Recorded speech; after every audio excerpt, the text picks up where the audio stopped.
Añoranzas de electricistas, de Víctor Manuel Sánchez.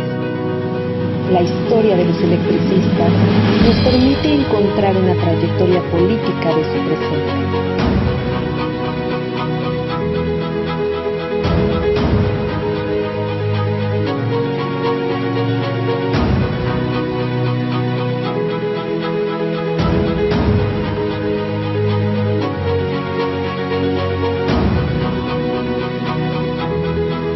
Comenzamos.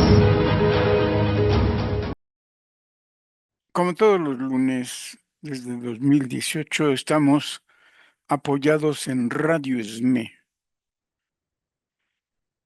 teniendo nuestras charlas, pláticas, conversaciones sobre la historia del propio Sindicato Mexicano de Electricistas, para que sepamos un poco de la historia, un poco de lo desconocido. En realidad, este programa ya debería llamarse La Dimensión Desconocida.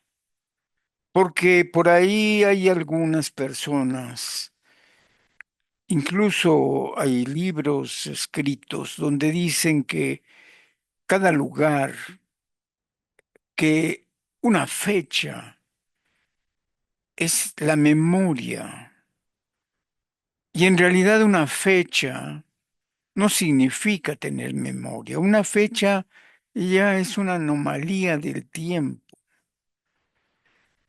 Cuando uno pregunta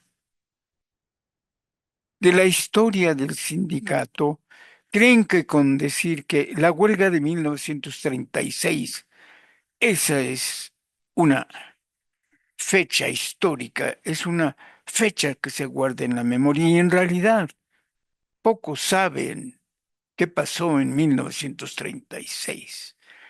Por eso, Añoranzas de Electricistas desde el 2018 pretende, tiene la intención, procura que la historia no se quede en lugares, ni en fechas, ni con personajes.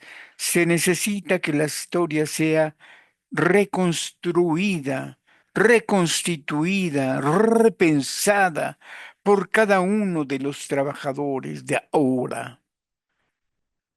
Por ejemplo, se dice la cooperativa tiene mucha historia y en realidad aún ahora pocos saben la historia de la cooperativa. El sindicato vive en la memoria y pocos saben cómo, por ejemplo, en 1960 se luchaba por el poder político en el ESME. Pocos saben cuántos grupos, corrientes políticos sindicales lucharon por el poder político entre 1960 y 1970. Se dice que la asamblea son la muestra cabal íntegra de la democracia sindical en el ESME. Y yo he dicho, no, la democracia es un proceso que contempla varias cosas. Por ejemplo, la democracia significa la publicación de la revista Lux y que se lea, no solo que se publique. Y en ese sentido siempre estaremos constantemente diciendo, ¿quién ha leído esta revista Lux?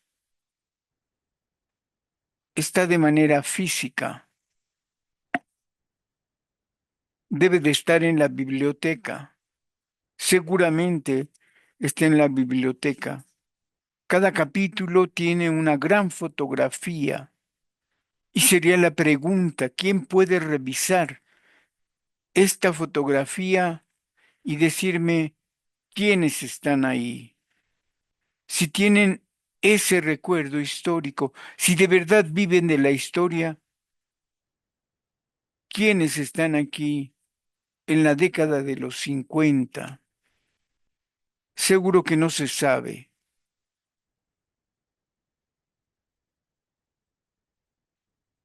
Por ejemplo, ¿de cuándo es esta fotografía? Si la memoria está ahí, ¿quién recuerda? ¿Quién la ha visto? Yo diría, muchos no pudimos ver esto. Y entonces la memoria hay que buscarla, hay que encontrarla. Es la década de los 60, es la época de la nacionalización de la industria eléctrica. Pero la palabra nacionalización o la frase nacionalización de la industria eléctrica suena hueca, está vacía. La realidad se diluye de manera constante si no la retomamos, la vemos constantemente. Entonces,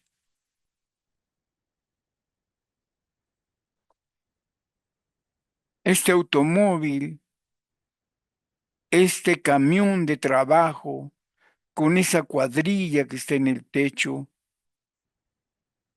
¿quién ha recorrido las cuadrillas? La última vez, bueno, no fue la última, pero tuve una ocasión de ir a recorrer las cuadrillas en la noche porque estaban electrificando Chimalhuacán y recorrimos desde las 6 a las 9 de la noche Chimalhuacán y estaban cuadrillas constantemente electrificando, poniendo los postes, poniendo los cables, poniendo transformadores. ¿Quién recuerda si de verdad eso significa memoria histórica? ¿Quién sabe cómo sucedió la electrificación de Chalco? Seguro que la gente de ahora no vivió la electrificación de Chalco. Yo la vi, y en ese sentido, sola gente de mi edad pudieron acudir a Chalco y ver cómo era la electrificación. ¿Quién conoció Chalco, Chimalhuacán antes de la electrificación que impulsó Compañía de Luz y por lo tanto los electricistas del sindicato mexicano? ¿Quiénes recuerdan? La memoria, si no se forja, si no se trabaja, si no se tiene un taller de formación política, no existe. Son frases huecas y la historia se tiene que estar recuperando constantemente. Yo les diría que los primeros 70 años, de manera modesta, están en esta revista Lux. Tiene la característica que resalta el rojo y negro. Como la parte de atrás también está rojo y negro. Siempre la he sentido delgada, pero son 114 páginas de historia del Sindicato Mexicano de Electricistas. Y de manera excelente, un viejo compañero, ahora jubilado desde hace rato, encontró las fotografías y cada capítulo inicia con una fotografía. ¿Quién sabe realmente qué pasó en 1914? Esta, si la ven bien, ojalá la pudieran observar bien, es la huelga de 1915, una de las 5 huelgas de 1915. Muchos creen que solo existe la huelga de 1916. Pues no, hubo en 1915 varias huelgas. Y entonces, ¿quién sabe? En 36, ¿cómo fue el proceso de huelga? ¿Cuántos trabajadores había? Hubo en 36 comisión legislativa para la revisión, la defensa, la lucha por el contrato colectivo.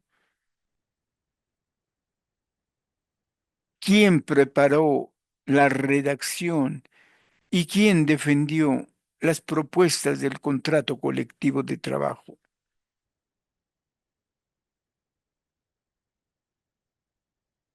¿Cómo se organizó la huelga en todo el territorio? ¿Cuánto significa el territorio de Compañía de Luz en 1936? ¿Quién sabe que la última división, que por cierto desapareció por aquella época, era la última o la primera? ¿Alguien sabe la 14ª división del ESME, dónde estaba ubicada? Se llamaba Ixtapantongo. ¿Existe el lugar? ¿Alguien sabe dónde está Ixtapantongo? ¿Qué significa Ixtapantongo en las divisiones del Sindicato Mexicano de Electricistas? ¿Sabían ustedes que en la construcción de Ixtapantongo, que fue la última planta hidroeléctrica, parte del sistema hidroeléctrico Miguel Alemán, en esa última planta que abandonó Compañía de Luz, hubo un proyecto de cooperativa de producción eléctrica? Si alguna vez de manera cercana se propuso una cooperativa por parte de los trabajadores electricistas, fue Ixtapantongo. ¿Alguien sabe que Ixtapantongo fue proyecto de cooperativa de producción de energía eléctrica? ¿Alguien sabe que el debate de la cooperativa fue: los trabajadores pueden organizarse, producir, tener relaciones sociales de producción y no se necesita el capital para nada? Ese fue el debate con la planta hidroeléctrica de Ixtapantón. El ESME propuso que los mexicanos de aquella época aportaran un peso. El objetivo es crear una cooperativa de producción eléctrica con la base de la hidroeléctrica de Ixtapantongo. Un peso hubiera permitido hacer a un lado al capital, a la gran empresa monopólica en 36, la gran empresa monopólica de electricidad, la gran empresa imperialista para generar electricidad, para producir electricidad. Sin duda fue la Compañía de Luz y Fuerza Motriz, The Mexican Light and Power Company, LTD, Limited, LTD, Limited. Y el ESME propuso, antes de que se deshiciera ese lugar como proceso productivo, proceso de propiedad privada imperialista, se construyera una cooperativa sin capitalistas, sin empresas extranjeras, donde los propietarios serían el pueblo de México. Daban un peso y se tendría suficiente capital del pueblo, no de los dueños de la producción, del pueblo. Y serían los propietarios. Y los trabajadores de Compañía de Luz serían los integrantes de la cooperativa que trabajarían en Ixtapantón. Y entonces, ¿quién recuerda eso? La historia se tiene que trabajar como la tierra. El proceso productivo se tiene que trabajar como la economía. Si no se trabaja, lo dijo Zapata, no es su propiedad. Y Zapata planteaba el trabajo colectivo y por tanto la propiedad colectiva de la tierra, de la producción, de la siembra, de la cosecha, de la comida, de la circulación de las mercancías del campo. Nunca se llamó socialismo, jamás se llamó comunismo. Pero si la tierra es de quien la trabaja, la turbina es de quien la echa a andar.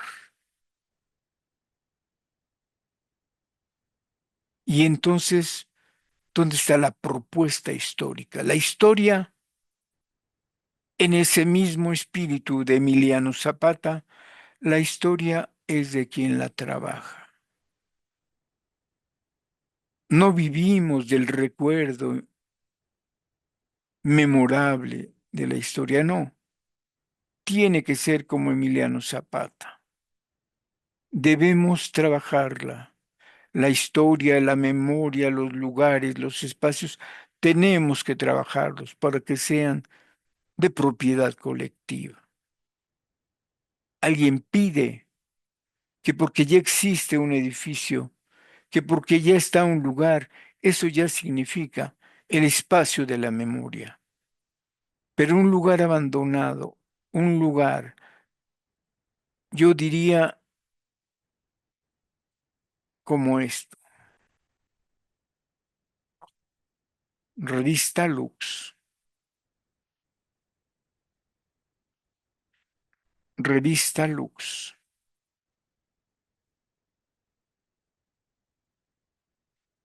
¿Cuántos en la actualidad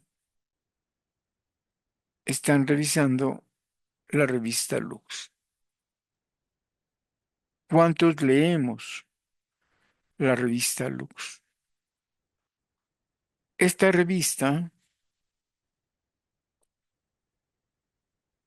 se llama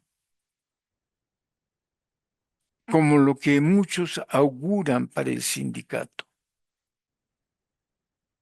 Dicen que el ESME, en la historia de varios libros recientes que he visto, que el ESME es democrático por sus asambleas.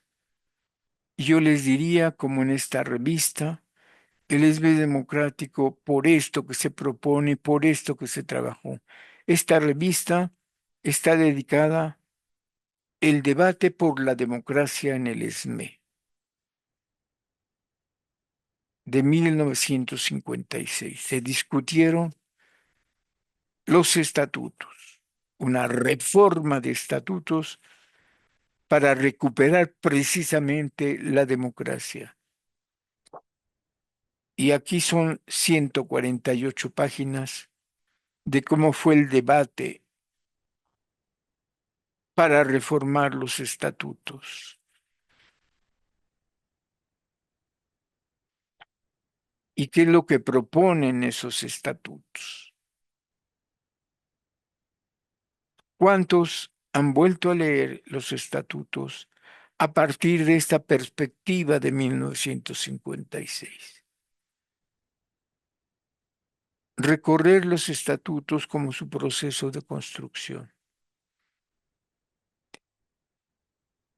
Y tenemos que recuperar la historia. Después de saber de los estatutos, este es el otro libro que se debe de consultar.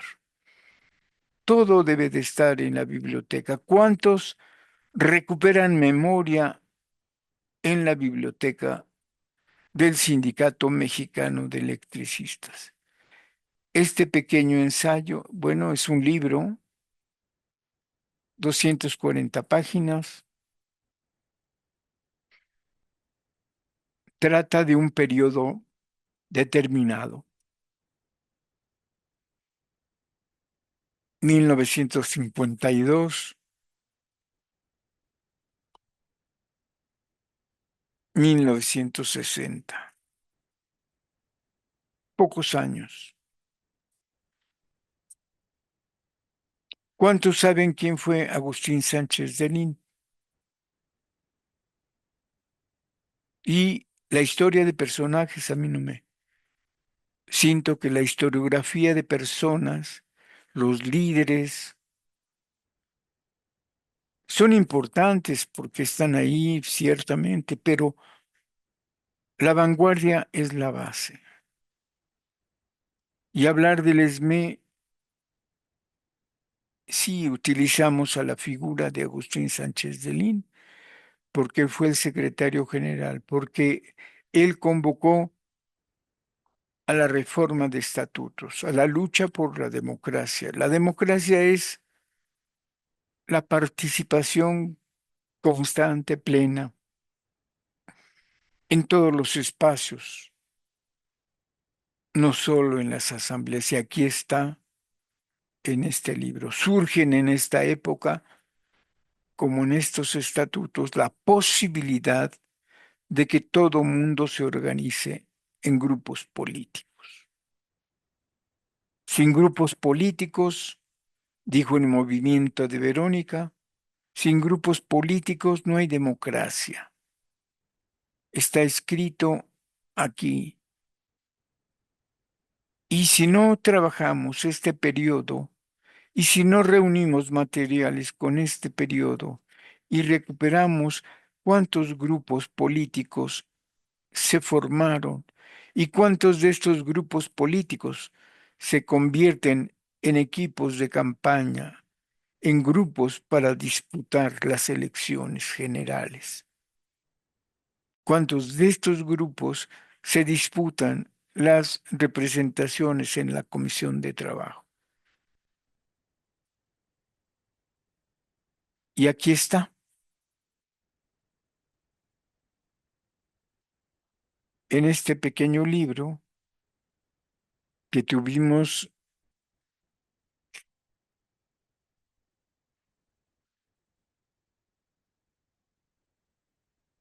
la posibilidad de ver publicado.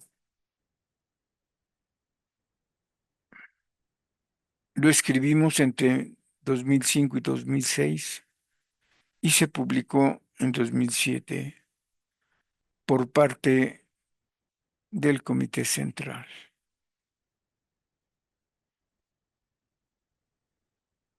Se trata de saber de qué pasó en los años 50 con el sindicato. Este libro puede no consultarse, está bien. Pero ¿quién me dice los procesos? ¿Quiénes fueron los representantes más dinámicos de los años 50? ¿Quién criticó al secretario general en los años 50? ¿Cuántas veces un representante propietario principal o un representante departamental criticó en qué época al secretario general? Pues sí, la historia es de que él la trabaja, por cierto, como la tierra, y algunos, en especial Víctor Sánchez, se ha dedicado a trabajar la historia desde la base, desde los documentos básicos. Miren, un académico del Instituto de Investigaciones Sociales tuvo a bien a convocar en esta época a estudiosos e investigadores académicos que trataban el tema. Participan en este pequeño libro Gerardo González Chávez, Lorenzo Arrieta, Víctor Manuel Gamboa, Silvia Gómez Tagle, Gustavo López Pardo y un servidor, Víctor Sánchez. Varias personas hablan de los electricistas. ¿Cuántos en el sindicato conocen este pequeño libro? Es el ESME, claro, está el ESME, pero son los demás electricistas. La historia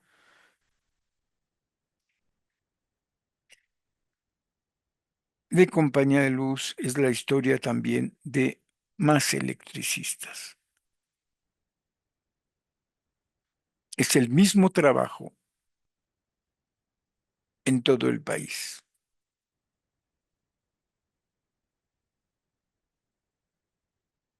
Y la historia del Sindicato Mexicano de Electricistas contempla a los demás, porque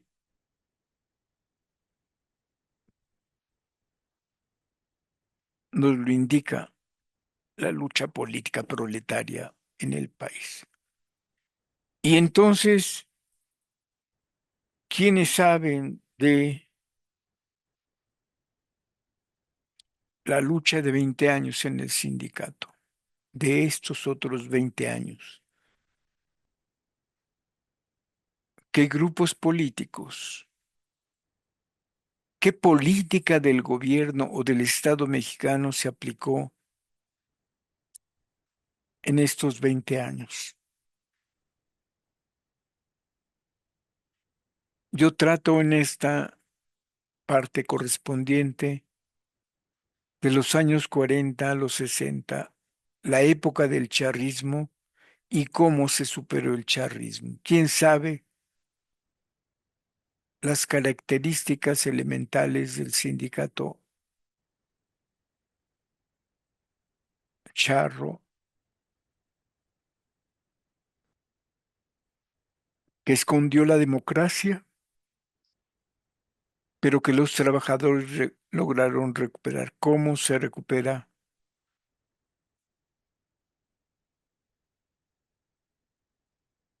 a este comité de los tiempos 50?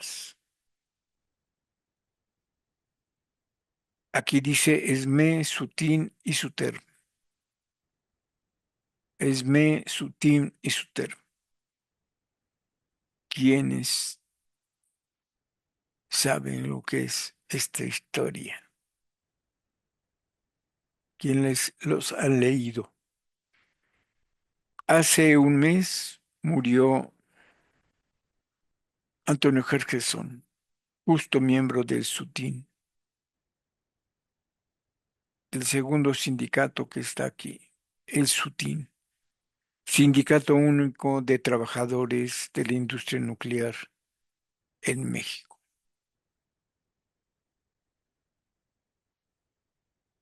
Seguramente la mayoría no le dio importancia a que apareció la esquela de Antonio Gergenson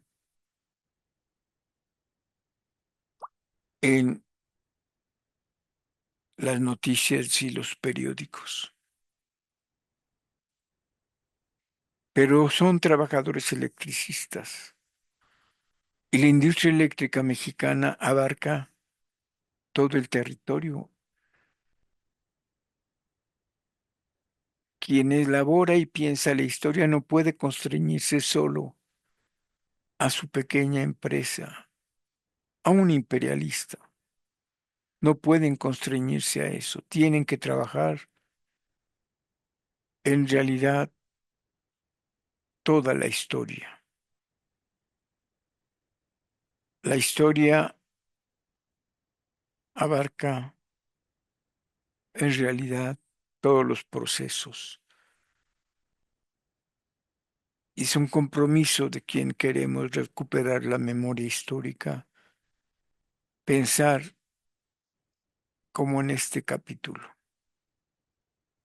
Es una colección donde se trabajó petroleros, se trabajó mineros, metalúrgicos, las industrias dinámicas, telefonistas y bancarios, el sector de educación y sus trabajadores, y en el tomo 5 los electricistas.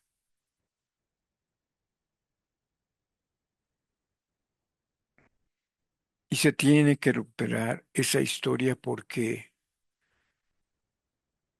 Para aprender a recuperar la historia contemporánea, tenemos que recuperar el pasado.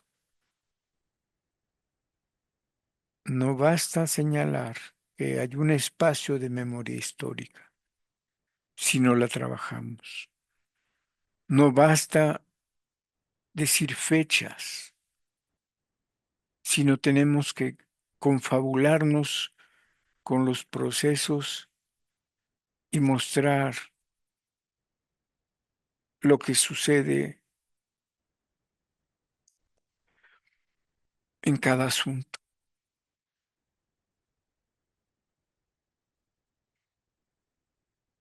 Y podríamos decir una pregunta: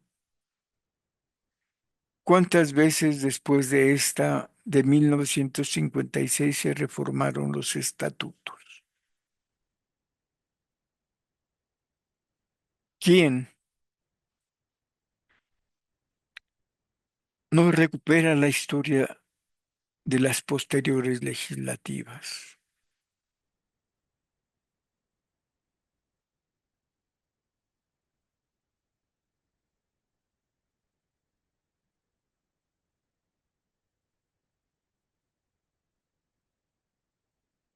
Entonces, es fundamental esta reconstrucción teórica. Y saco a colación estas lecturas porque ya les he dicho que ha habido unos historiadores que pretenden mostrar una historia, pero donde la realidad es que han han plagiado la historia. Por ejemplo, en este capítulo de Electricistas, escribí también sobre cómo se trata de crear la unidad de los tres sindicatos electricistas.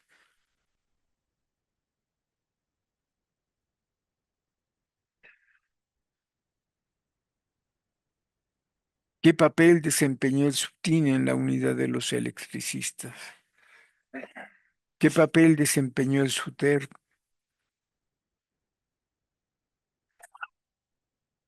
Y es importante trabajar ese tipo de cosas.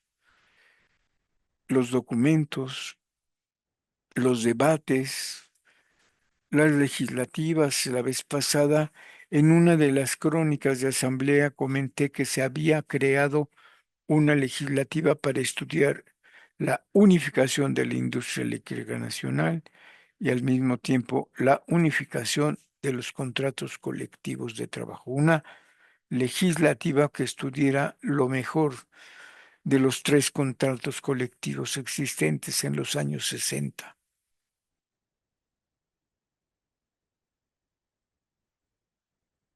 De tal manera, la idea era, pero lo importante es conocer el documento final, obtener la revisión del contrato colectivo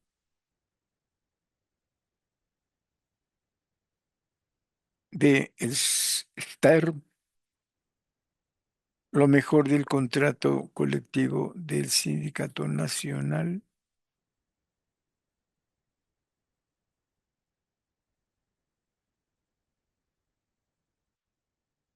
y entonces cómo se procedió.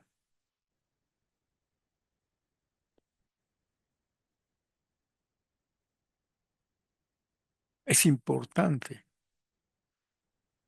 de manera constante que trabajemos la historia. El Estatuto de los 50 propone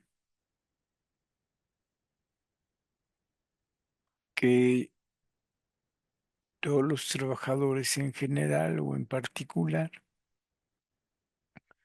formen grupos políticos.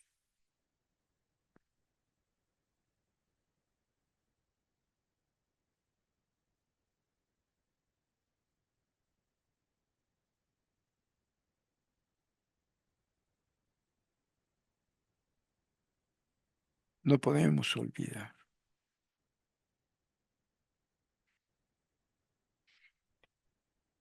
Elaboré por aquellos años, no encuentro el folleto, pero sí encontré una copia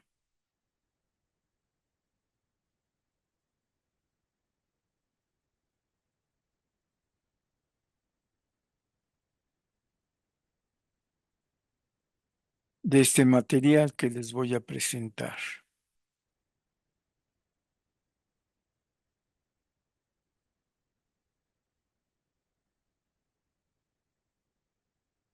Salió publicado en la facultad.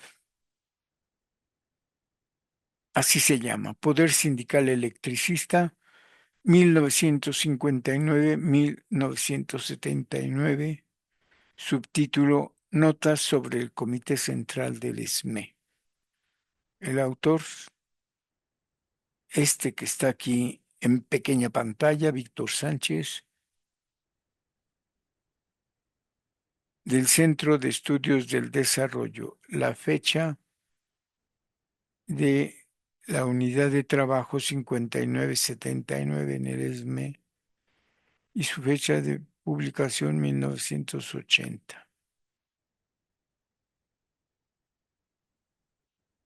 Aquí están las autoridades máximas de donde yo he trabajado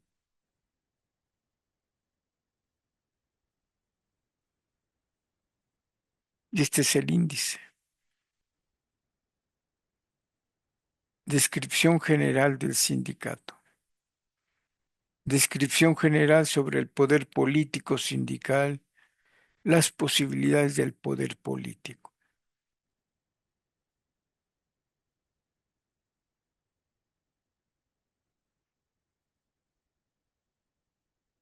La posibilidad de construir la historia a partir de los elementos que vamos encontrando en el sindicato. Y se explica cómo se trabaja. El poder político sindical, en sus niveles descriptivos y generales, permite acercarse a un proceso social rico en experiencias políticas para los trabajadores y los cuadros medios de la organización obrera. Las más de las veces cuando se nos habla de sindicatos es para informarnos de las características generales por el control estatal. Hoy en día no hay quien no haya escuchado o tenga alguna idea de lo que significa burocracia sindical o charrismo sindical, incluso la lucha economicista de los sindicatos. Sin embargo, el conocimiento resulta simple, sencillo, superficial y mecánico. Las descripciones en realidad son anecdóticas, anécdotas que se cuenta de los sindicatos. No, la historia no es con anécdotas, es con procesos.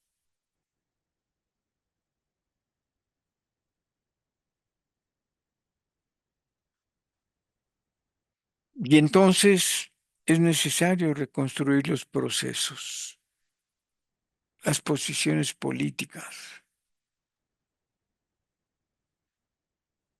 ¿Quién puede caracterizar ahora las relaciones políticos sindicales que se entablan en el mismo proceso productivo, en la fábrica, en el departamento, en el taller o cómo se da?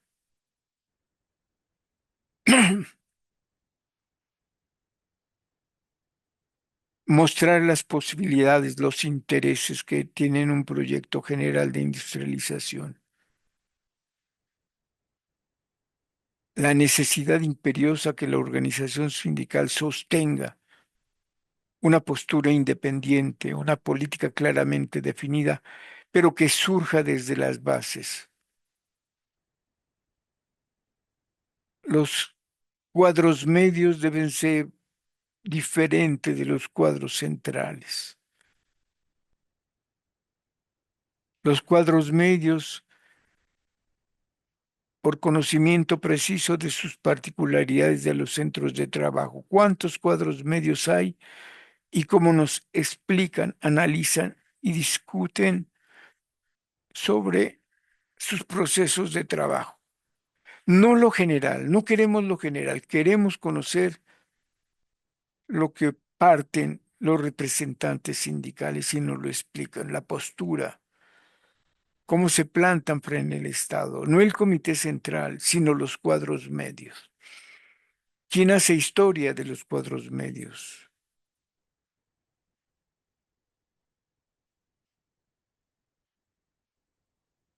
Aquí dice que se trata de explicar cómo es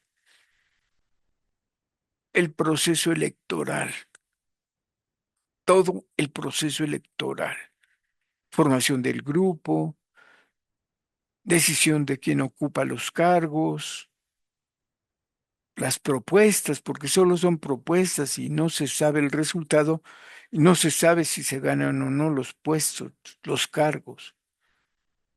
Y entonces hay una campaña política que es la que yo narro cómo sucedió en estos años. Y aquí están mis esquemas desde aquella época. Y estos son los esquemas que he comentado que alguien ha copiado, plagian esta pequeña investigación. Y lo importante en esa ocasión era tener este folleto y distribuirlo entre los trabajadores. Y aquí, por ejemplo, se ve claramente cómo hay comisiones autónomas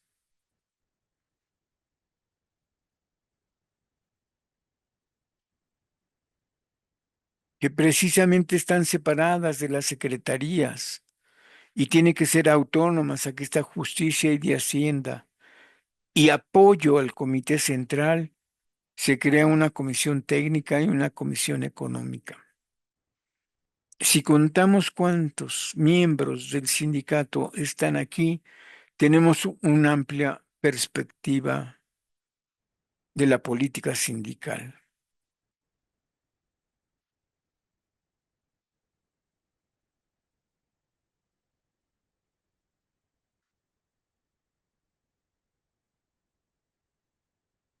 Y todo depende, según este esquema, sí del voto universal secreto y directo y de la Asamblea General.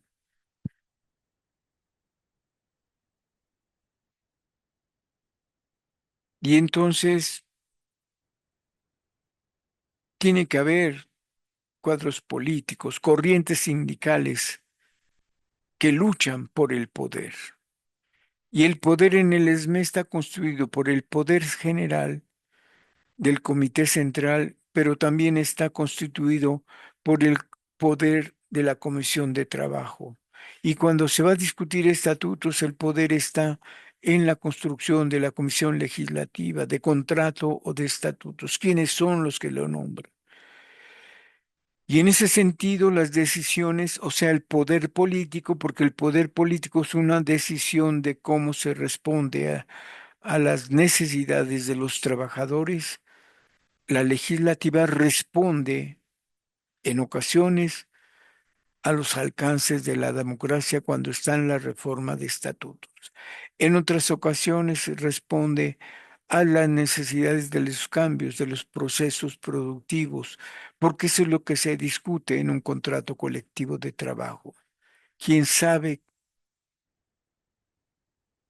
esa disputa por el contrato colectivo? O tienen la anécdota de las cláusulas y no de la elaboración por la disputa del contenido, de si te despiden o no, si te cambian de trabajo o si tienes una jornada de trabajo o de cómo se refuerza cada 2 años el contrato colectivo de trabajo.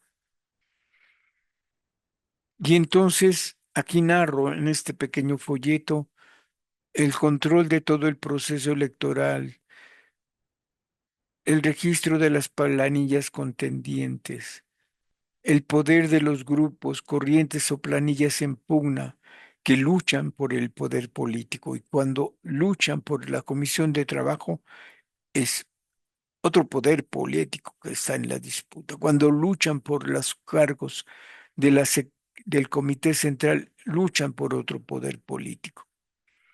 Cada planilla nombra sus representantes y estos representantes van a terminar convertidos en comisión legislativa, en aquellos que van a llevar el recuento de los votos. Y entonces, entre más planillas participen, hay mucho mejor control del conteo, del recuento de votos, de quiénes ganan y de qué representantes discuten, quién elige al presidente y si no hay acuerdo, cómo se va a disputar el recuento de los votos. El escrutinio, también un espacio de disputa por el poder político. ¿Quién recuerda? Y por eso la memoria histórica se construye de manera constante. Insisto, como dice Zapata, si la tierra es de quien se trabaja, el poder político tiene que ser disputado. Y en este pequeño folleto de 1980, yo explico cómo se hacían las disputas. No bastan las sesiones generales. Aquí está escrito.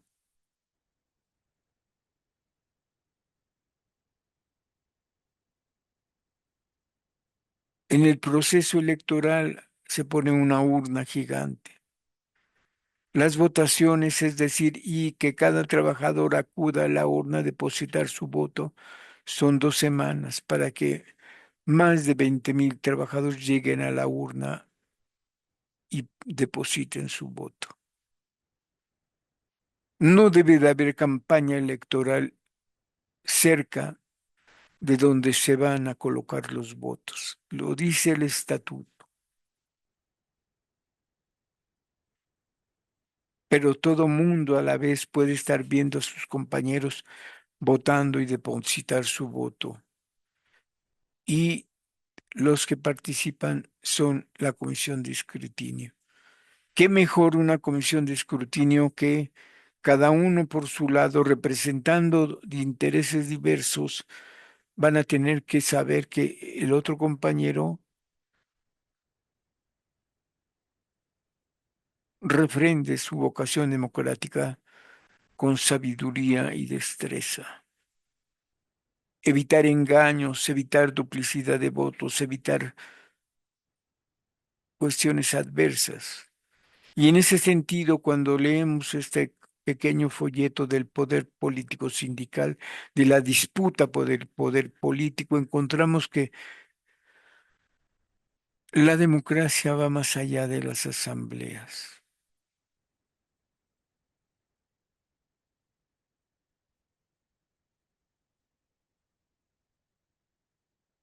Y de eso trata este folleto de la disputa del poder político. Encontré y elaboro otro esquema.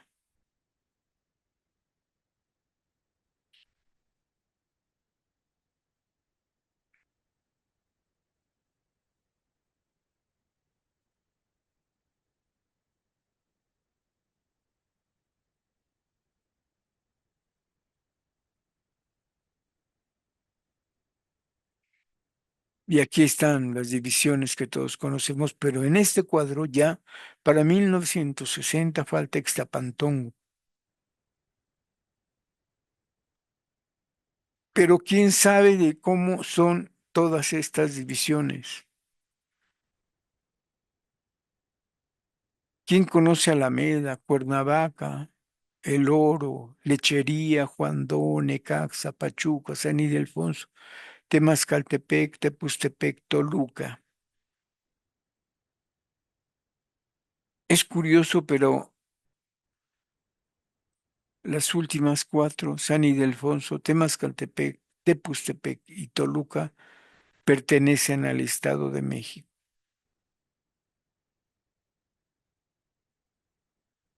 Son un cuadrito de representación de la democracia en el ESME, pero son diferentes todas estas divisiones que están aquí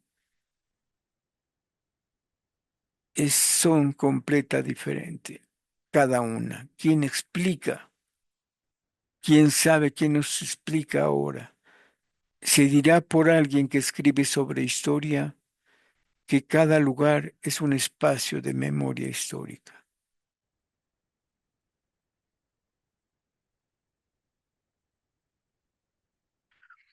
Y la pregunta nos hacemos es que si es lo mismo Lechería El Oro o Temascaltepec.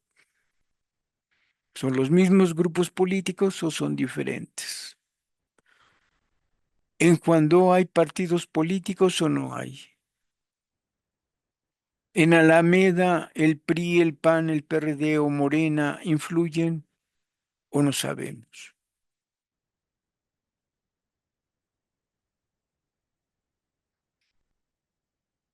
Y nuestro deber, nuestro compromiso con la historia social, con el destino de las divisiones tiene que ser cabal. El ESME se explica a través de estas cuatro divisiones. No es necesario solo un planteamiento general. La historia tiene que recorrerse desde 12 posibilidades y desde 12 propuestas alternativas. O, si se quiere, en la vieja representación de los mosqueteros, todas las divisiones para una propuesta y toda la propuesta para 12 divisiones. Y entonces tiene que trabajarse de esa manera. Y si se descubre el predominio de alguna sobre otra, tiene que tratarse de esa precisa manera.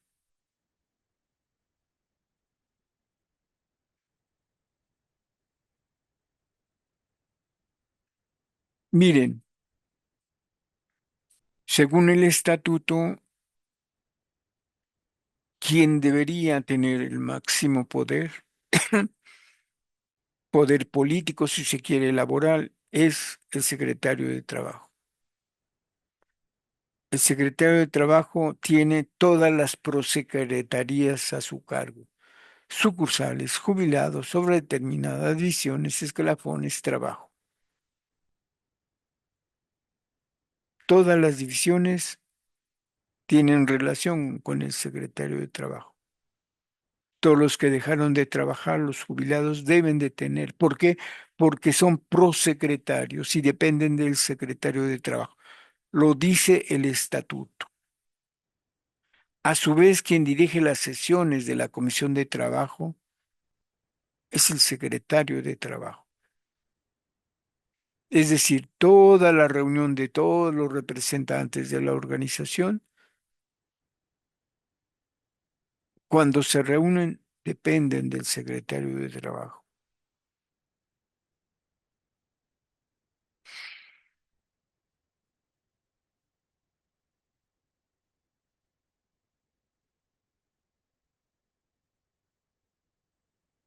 La Comisión de Trabajo es un medio de poder político sindical. Es una lucha de disputa. Siempre va a haber disputa del ocupar el cargo principal. Y hay propietarios, representantes propietarios y representantes suplentes. Y de eso debe de tratarse.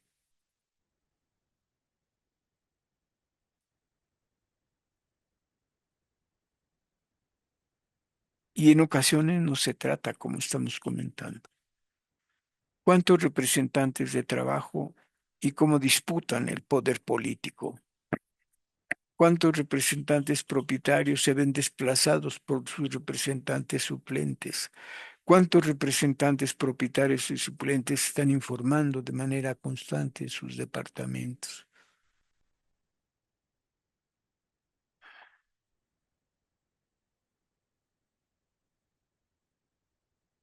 Y aquí lo explico en este documento. Es la propuesta desde el estatuto. Nos falta ir a campo, como suelen decir los antropólogos, o yo diría la investigación social directa y checar cómo funcionan los miembros de la comisión de trabajo. Queremos saber cómo funcionan los representantes auxiliares en sucursales. Queremos saber cómo funcionan los representantes departamentales de las divisiones foráneas. Queremos saber cómo funcionan los representantes generales de los divisionales y queremos saber cómo funcionan los representantes de los jubilados y a su vez los jubilados mismos. Los jubilados hacen vida político-sindical como las vivieron en los años 50, 60 que narramos aquí. De eso se trata. Si esto no es tratado en ninguna historia contemporánea, no se está haciendo historia. Este es el esquema para hacer la historia. ¿Dónde está tratada esta cuestión en las historias recientes?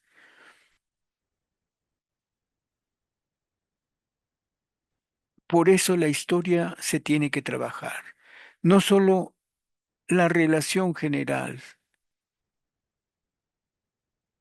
Miren, aquí está la comisión de trabajo de esos años, 78, 79. Para todas las etapas históricas necesitaríamos tener este cuadro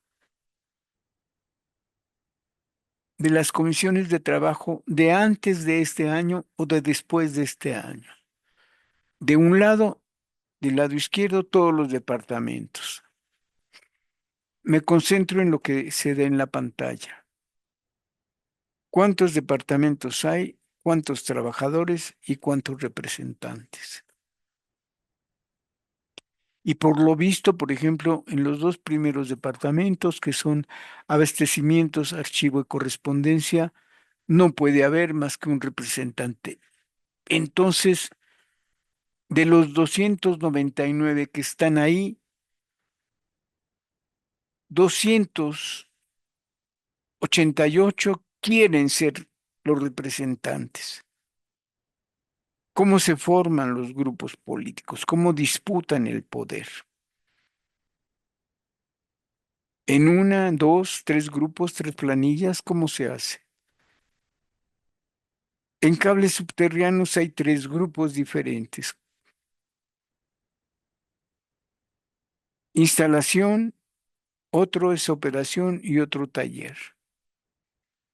En instalación mantenimiento hay 1,036 trabajadores y por ser tantos tienen derecho a 7 representantes. Entonces hay más espacios de representación, mayor disputa. ¿Cómo están las planillas? ¿Cómo están los grupos? ¿Cómo se da la votación?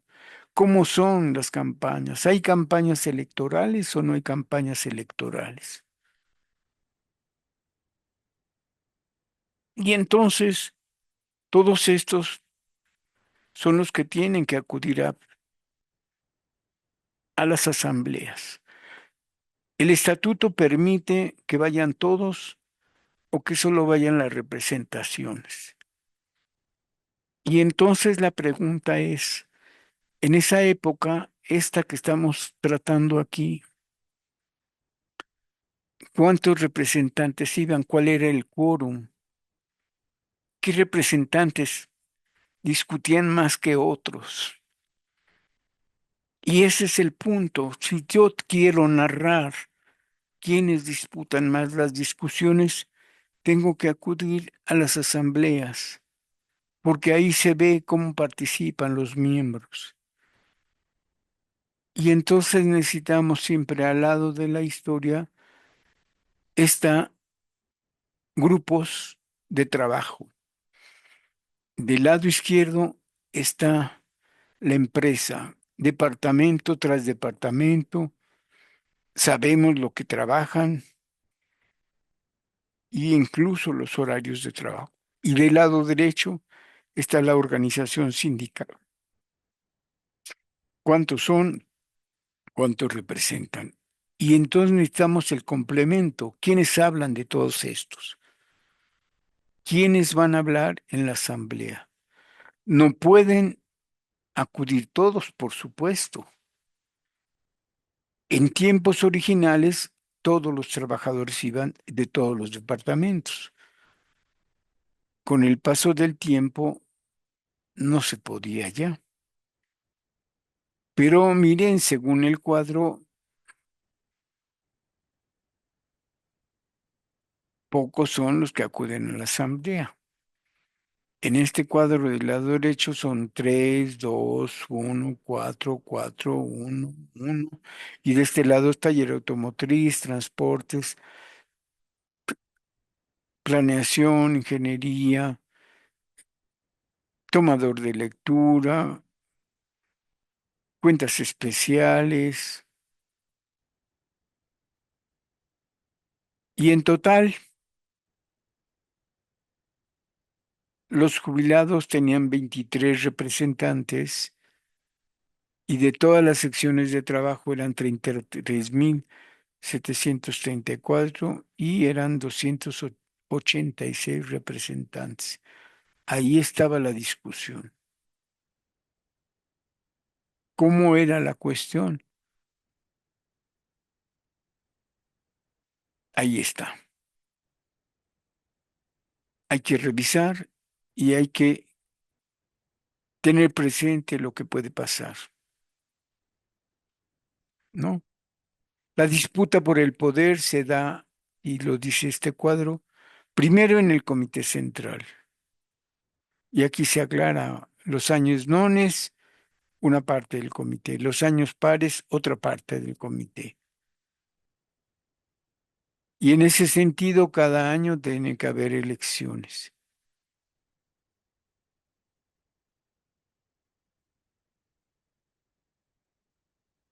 Y ese es el esquema de organización política. Y entonces hay asambleas, pero para esta época, como dice aquí este párrafo, el proceso electoral es cotidiano, constante, sistemático y repercute en las relaciones sindicales y laborales y sobre todo en el esquema de organización democrático.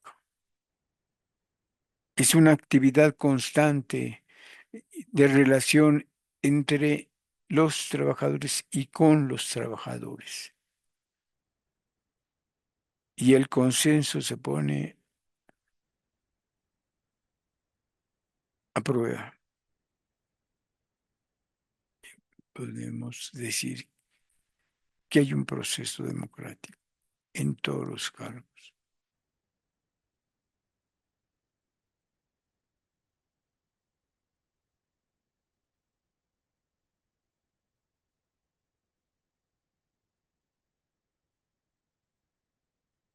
En fin,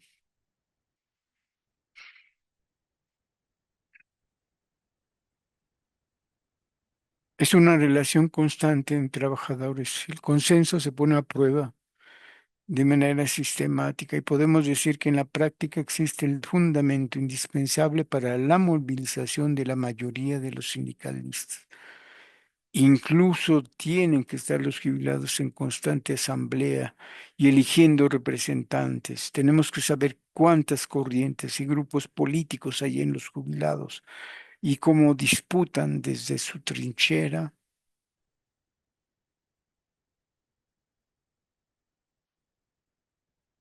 cómo disputan el poder político.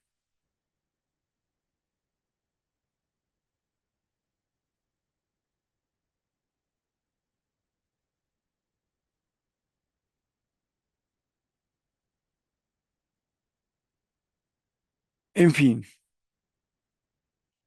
de esto tratamos en este folleto. Aquí está cómo están separados los cargos en años pares y en años nones.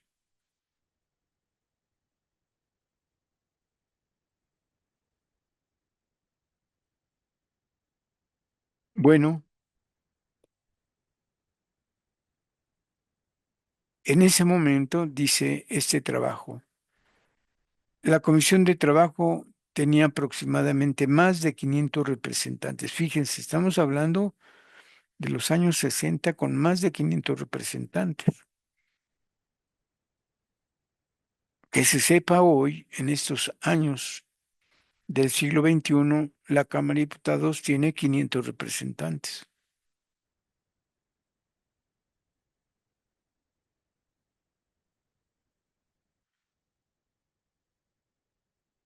Y todos se reúnen para tener conocimiento y para hacer cumplir el contrato colectivo.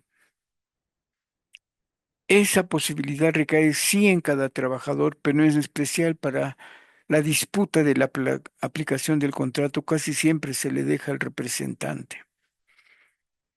Es mejor que tenga el representante y no solo que el trabajador defienda sus derechos en lo individual.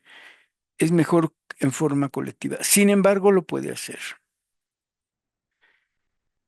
Los representantes tienen que recorrer todos los centros de trabajo y tiene que checar las condiciones de trabajo, tiene que observar los sentires, los decires, lo que proponen todos los trabajadores en cada centro de trabajo y deben encontrar en sus asambleas los arreglos pertinentes para cada centro de trabajo. Eso marca el estatuto y eso está escrito en este ensayo de aquella época. Esa disputa del trabajo también se puede convertir en la disputa de la democracia sindical desde abajo. No basta llegar a asambleas, es necesario que las prácticas constantes desde el centro de trabajo, desde la relación con los representantes, se dé de manera cabal. Es el proceso productivo de las relaciones sociales de producción que se dan entre administradores y trabajadores. Eso es la comisión de trabajo. Si eso no existe, ya se rompió la democracia. En el proceso electoral, como dice aquí, hay alguna característica especial, incluso quizá esencial. Los trabajadores y jubilados no votan en conjunto, votan con una planilla.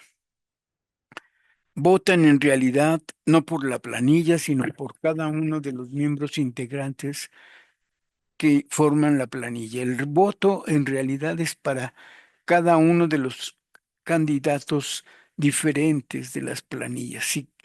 Si se ganan el voto es porque se ganaron el voto por su trabajo constante. Entonces el candidato de una planilla puede resultar ganador mientras el otro candidato pierde. Entonces los comités, las comisiones de trabajo se integran por un conglomerado diferente. No es toda la planilla que sale electa como tal, como sucede en muchos sindicatos. No, aquí se vota uno por uno. Como dijo el viejo lema de alguna campaña nacional, voto por voto, casilla por casilla. Aquí es voto por voto, candidato por candidato. Y entonces el resultado puede ser diverso, complejo. Y no es una planilla única. En el sindicato de la UNAM, un voto es toda la planilla. Es difícil votar así, porque uno tiene 15 personalidades y puede que tres no te gusten, puede que tres sepas que no acuden a los centros de trabajo. Y entonces es difícil votar. Un voto por todos no es conveniente. El ESME descubrió eso hace muchos años. Y entonces se vota puesto por puesto, candidato por candidato, casilla por casilla, y sale una democracia verdaderamente enriquecida. Esto está tratado en este folleto. Aquí están los periodos que duran en su cargo. Y aquí está cómo se constituye el poder en esos lugares. Comisión de trabajo, comité central y comités divisionales. La comisión de trabajo es la asamblea departamental. Si no hay asamblea departamental, una comisión de trabajo no cumple con los objetivos básicos, porque siempre se ha dicho primero los trabajadores. Y los trabajadores, para tener una representación, van a la asamblea departamental. Y tiene que haber asamblea departamental, y tiene que haber elecciones departamentales, y tiene que haber disputa del poder de distintas corrientes en el departamento. Está escrito para este periodo.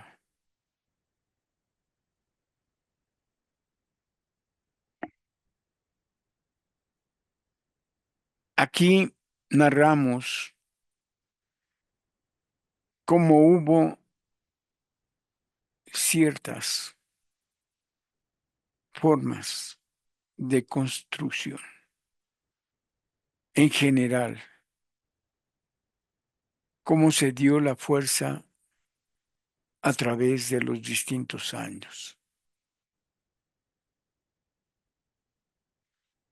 cómo afecta el desarrollo del capitalismo en la organización, cómo afecta la política estatal en la empresa.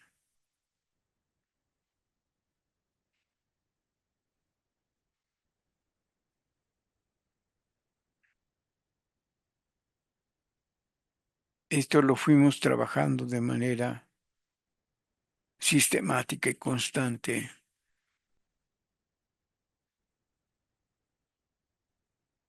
en esos momentos.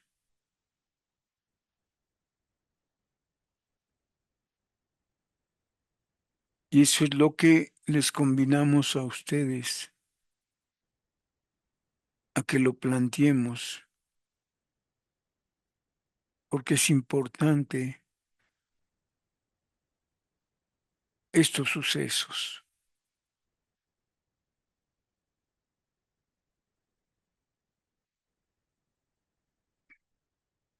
Es parte de lo que estamos siempre alertando sobre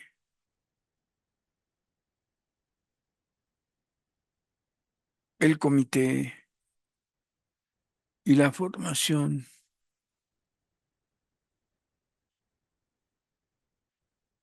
del ESME.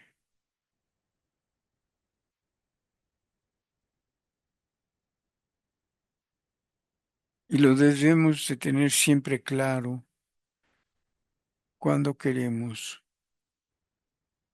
narrar este tipo de cosas.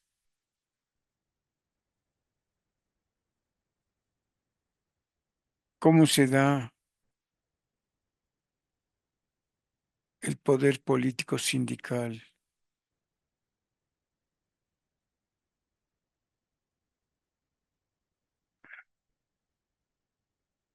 Es muy importante.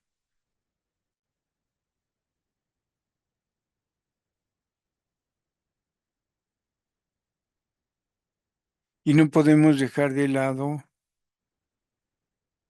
ningún proceso que se tiene que manejar acá.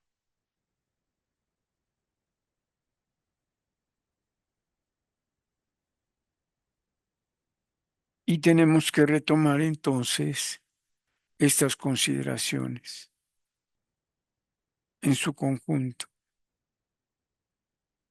Y en cada lectura, en cada proceso, en cada constante historia como las hemos planteado aquí, tenemos que estudiar estas cosas. Y vuelvo a notificar, por ejemplo, cómo en este texto de esta época, que ya dije yo que fue una ponencia que presenté en un seminario de historia regional en la Universidad de Puebla, porque año con año se hacían congresos de historia obrera.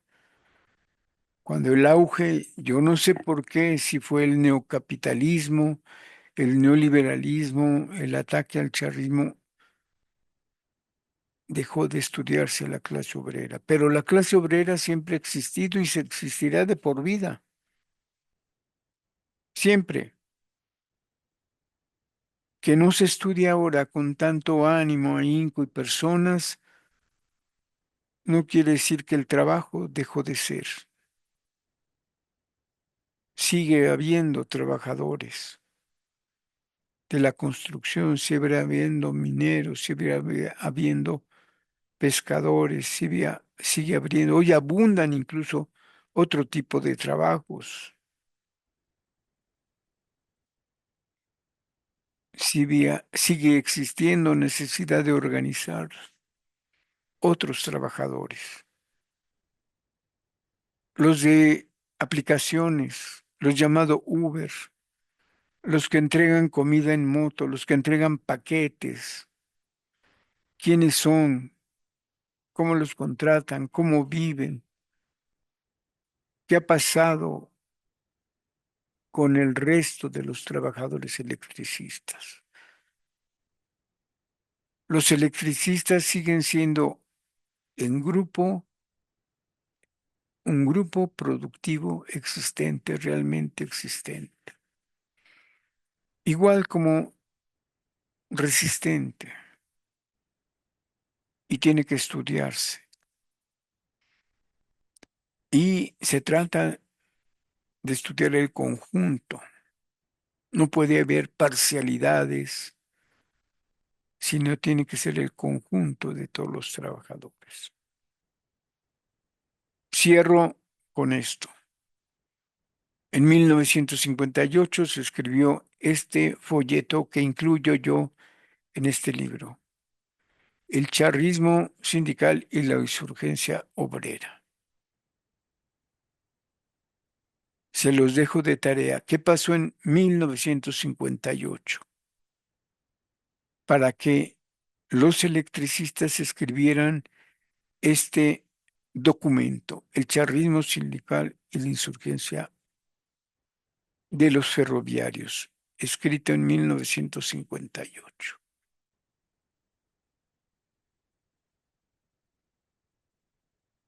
Si tienen memoria histórica, explíquenme qué pasó. Dice insurgencia ferroviaria, es decir, ferrocarrileros y electricistas. ¿Qué pasó entre los electricistas y los ferrocarrileros en 1958? Para ver si existe una memoria historia adecuada, pertinente, o si tenemos, como he estado insistiendo, que volver a hacer la historia y volver a apropiarnos de la historia. Porque la historia no es de quien la escribe, no es de Víctor Sánchez. Quizá la difundo. Eso es todo por hoy. Se me acabó el tiempo y muchas gracias a todos ustedes. Por ahí nos encontraremos. Hasta el próximo lunes.